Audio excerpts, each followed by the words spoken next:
In taking the collection, Absalom would find his heart was set in such a whirl of love, he would take nothing from a girl for courtesy. He said it wasn't right. That evening when the moon was shining bright, he ups with his guitar and off he tours, on the lookout for any paramours. Larky and amorous away he strode, until he reached the carpenter's abode. A little after cock-crow took his stand beside the casement window close at hand. It was set low upon the cottage face, and started singing softly and with grace. Now, dearest lady, if thy pleasure be, in thoughts of love think tenderly of me. On his guitar he plucked a tuneful string. This carpenter awoke and heard him sing, and turning to his wife, said, Alison, wife, do you hear him? There goes Absalom chanting away under our chamber wall. And she replied, Yes, John, I hear it all. If she thought more of it, she didn't tell, for so things went on. What's better than all's well? From day to day, this jolly Absalom, wooing away, became quite woebegone. He lay awake all night and all day, combed his thick locks and tried to pass for gay, wooed her by go-between and wooed by proxy,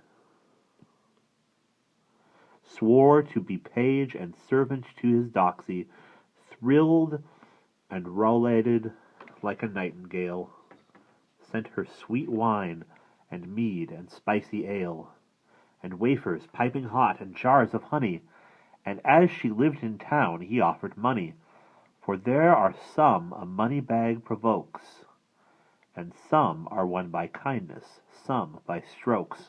Once, in hopes his talent might engage, he played the part of Herod on the stage. What was the good, were he as bold as brass? She was in love with gallant Nicholas. However, Absalom might blow his horn, his labor won him nothing but her scorn. She looked upon him as her private ape, and held his earnest wooing all a jape.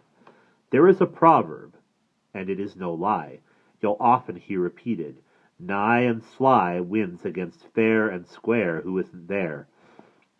For much as Absalom might tear his hair and rage at being seldom in her sight, Nicholas, nigh and sly, stood in his light. Now show your paces, Nicholas, you spark, and leave lamenting to the parish clerk. And so it happened that one Saturday, when the old carpenter was safe away, at Osney, Nicholas and Alison agreed at last in what was to be done. Nicholas was to exercise his wits on her suspicious husband's foolish fits, and, if so be the trick worked out all right, then she would sleep with Nicholas all night, for such was his desire and hers as well. And even quicker than it takes to tell, young Nicholas, who simply couldn't wait, went to his room on tiptoe with a plate of food and drink enough to last a day or two, and Alison was told to say, in case her husband asked for Nicholas, that she had no idea where he was, and that she hadn't set eyes on him all day, and thought he must be ill, she couldn't say. And more than once the maid had given a call and shouted, but no answer came at all. So things went, on the whole of Saturday, without a sound from Nicholas, who lay upstairs and ate and slept as pleased him best, till Sunday, when the sun went down to rest. This foolish carpenter was lost in wonder at Nicholas. What could have got him under? He said, I can't help thinking, by the mass, things can't be going right with Nicholas. What if he took and died? God guard his ways. A ticklish place the world is nowadays. I saw a corpse this morning borne to kirk, that only Monday last I saw at work. Run up, he told the serving lad, be quick, shout at the door, or knock it with a brick. Take a good look and tell me how he fares. The serving boy went sturdily upstairs, stopped at the door, and standing there the lad shouted away, and hammering like mad, cried, Ho! What's up? Hi, Master Nicolay! How can you lie up there asleep all day? But all for naught, he didn't hear a soul. He found a broken panel with a hole right at the bottom, useful to the cat for creeping in. He took a look through that, and so at last, by peering through the crack, he saw the scholar gaping on his back, as if he'd caught a glimpse of the new moon. down went the boy, and told his master soon about the state in which he found the man. On hearing this, the carpenter began to cross himself, and said, Saint Fridswide bless us! We little know what's coming to distress us. The man has fallen with this here astromy into a fit, or lunacy, maybe. I always thought that's how it would go. God has some secrets that we shouldn't know. How blessed are the simple, aye, indeed, that only know enough to say their creed. Happened just so with such another student of astronomy, and he was so imprudent as to stare upwards while he crossed a field, busy foreseeing what the stars revealed, and what should happen, but he fell down flat into a marl pit. He didn't foresee that. But by the saints, we've reached a sorry pass. I can't help worrying for Nicholas. He shall be scolded for his studying. If I know how to scold, by Christ the King. Get me a staff to prize against the floor, Robin. You put your shoulder to the door. We'll shake the study out of him, I guess. The pair of them began to heave and press against the door. Happened the lad was strong, and it didn't take them very long to heave it off its hinges. Down it came.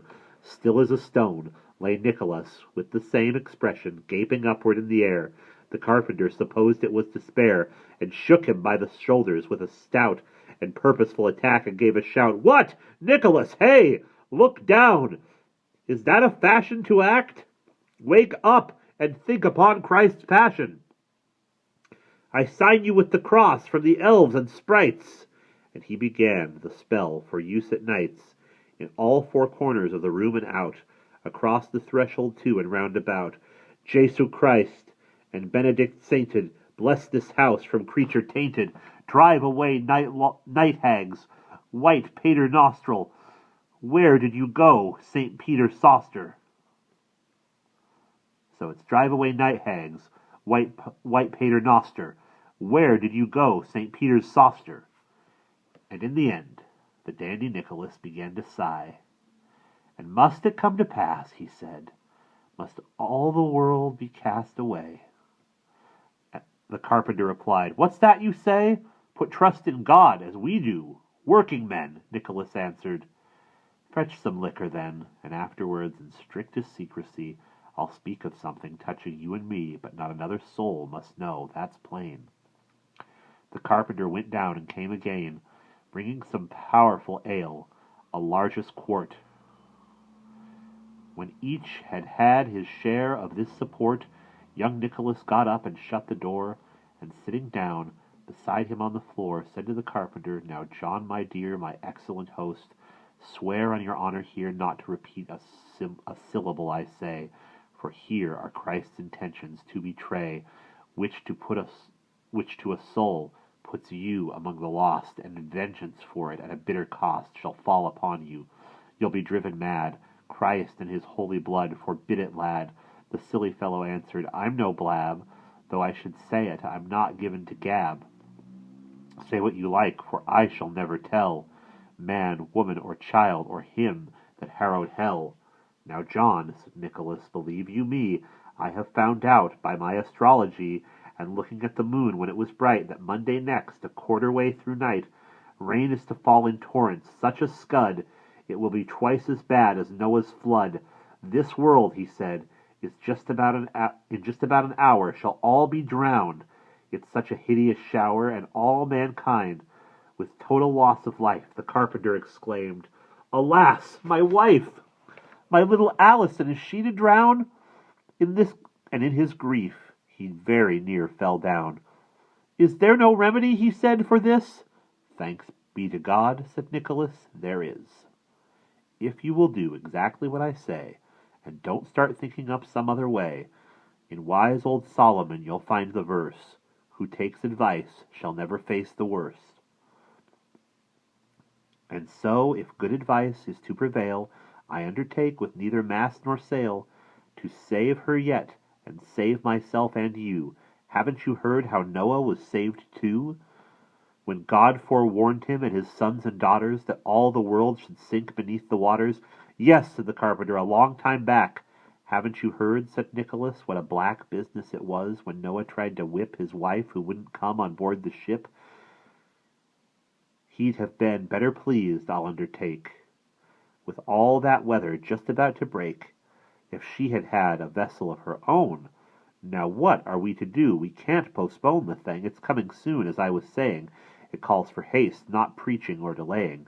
I want you now, at once, to hurry off and fetch a shallow tub or kneading trough for each of us, but see that they are large, and such as we can float in like a barge, and have them loaded with sufficient victual to last a day. We only need a little. The waters will abate and flow away round 9 o'clock upon the following day. Robin the lad mayn't know of this, poor knave, nor Jill the maid. Those two I cannot save. Don't ask me why, and even if you do, I can't disclose God's secret thoughts to you. You should be satisfied, unless you're mad, to find as great a grace as Noah had.